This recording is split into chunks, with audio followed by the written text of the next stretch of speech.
শিশুদের মুখে ক্ষত হলে সচরাচর বোরাক্স অনেকেই ব্যবহার করে থাকে, কিন্তু এটা ঠিক না।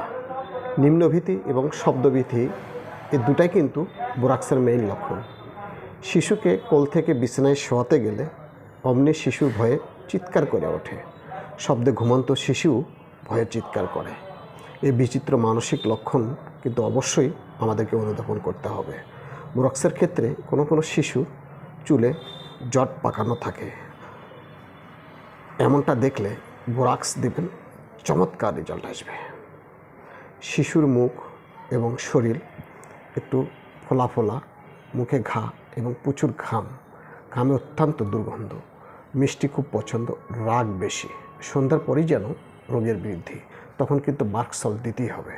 নাইট্রিক অ্যাসিডের মুখের ক্ষতর একটি মহামূল্যবান ঔষধ।